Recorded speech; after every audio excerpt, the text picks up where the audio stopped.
O Lula, ele de certa maneira já falou os três, né, Sakamoto?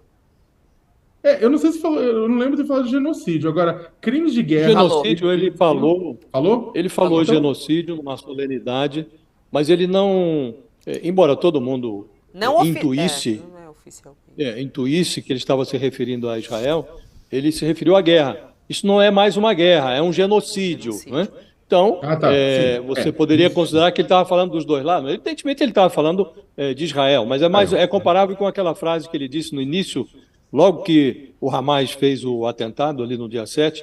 Ele falou de terrorismo sem mencionar o Hamas. E ele Sim. tinha falado em genocídio sem mencionar Israel, né? Agora não, ele fala de terrorismo mencionando Israel. E acho que ele não dá para diferenciar um ato do outro. Se você considera o número de vítimas, até você poderia dizer que o Israel está cometendo um terrorismo até mais grave do que o do Hamas. Agora, meu único ponto é que, para se manter como um interlocutor internacional para essa questão, o Lula não pode ofender Israel. Ele tem toda a legitimidade para falar sobre o que o Netanyahu está fazendo, o que o governo Netanyahu está fazendo. Agora, há vozes, inclusive dentro de Israel, que ainda estão contrariadas com o que o Netanyahu está fazendo. E você precisa atrair essas vozes para que uma solução consequente, ou que para uma tentativa, pelo menos, de negociação de uma solução consequente avance, você precisa envolver o pedaço sóbrio de Israel, envolver a Palestina, envolver esses atores. Como que você vai fazer uma solução hoje, negociar algo, sem envolver Estados Unidos, o Macron, o Olaf Scholz da Alemanha, esses atores mais relevantes do mundo, eles precisam ser envolvidos.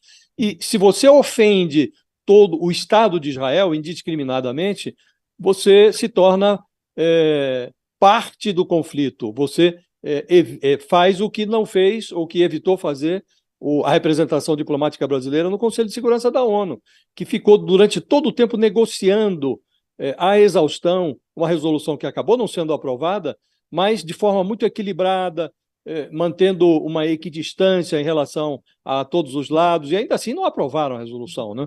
Então é esse ponto aqui, eu acho, esse ponto de equilíbrio que o Lula precisa alcançar. Ele precisa dar a noção do que está acontecendo lá, e aí ele faz bem ao mudar o patamar da retórica dele. Agora ele precisa entender a sofisticação do conflito, e ele não pode igualar a posição dele a de um deputado do PSOL, que defende romper com Israel, diz que Israel é um Estado terrorista. Acho que é preciso ser de um presidente da República, se exige, sobretudo de um presidente que deseja ser um ator internacional relevante, desse personagem se exige um pouco mais de sofisticação. É que a impressão um pouco, ô Josias, é que acho que no meio dessas estratégias de retórica, porque é isso, inclusive, que o Lula está fazendo agora, né? Uma estratégia de retórica.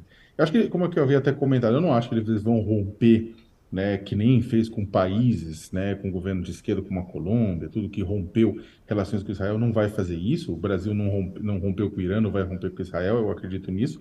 Agora, eu acho que eles devem ter feito uma medição para chamar os atos de Israel, os atos do Estado israelense, ele fala até o ato do Estado israelense, atos de terrorismo, né? Eu acho que ele está fazendo o seguinte cálculo: ele devem ter jogado a toalha no que diz respeito às negociações tradicionais. Falaram assim, olha, dentro da ONU desse mato não vai sair coelho, né? Nas esferas e nos painéis, mesmo que envolvem os Estados Árabes, o Catar, a Arábia Saudita, tudo, também vai ser tudo muito lento. Então, a minha impressão um pouco, e aí é só a impressão, não tenho dados para corroborar isso, é que tanto o Lula quanto o Macron resolveram dar uma escalada do ponto de vista retórico, né, diante exatamente, e olha, eu vou além, eu não duvidaria se essa escalada retórica que o Brasil e que a França estão fazendo neste momento contasse, de certa forma, com a anuência silenciosa dos Estados Unidos. A impressão que eu tenho é que Israel, por mais que seja lucrativo para os Estados Unidos, por mais que seja um monte de coisa, saiu do controle já também dos próprios Também Estados não Unidos. tenho dúvida disso. Você nota, inclusive, né, Sakamoto, as últimas declarações, as mais recentes, das principais autoridades americanas, você já nota que eles estão tirando o pé do acelerador e tomando uma distância retórica, né? Eles não Exato. vão ainda ao terrorismo e tal, mas já falam de. Houve um auxiliar do Biden, inclusive, que disse dias atrás que ele acha que tem mais mortos até do que os que foram contabilizados pelo próprio Hamas É. na faixa de Os Gaza, né? números são Então todos não há nenhuma recordes, dúvida. né, o Josias? Ontem o Não, Jamil falava aqui dos números recordes da morte de funcionários da ONU, de jornalistas, de crianças, né? Dentro dessa, ainda refletindo um pouquinho sobre a Mas só postura para de terminar, Lula. Fabiola, Ah, só para desculpa. terminar bem rapidinho, não, só para concluir, né? Porque o José fez uma inserção super importante, né? Mas só para concluir, a impressão que inclusive dá, conversando com alguns colegas dos Estados Unidos, repito, ninguém tem provas, é claro, né? Mas a impressão que dá, inclusive, é que a ação do Brasil e da França, desse ponto de vista da escalada retórica, de certa forma tem uma anuência silenciosa dos próprios Estados Unidos, né?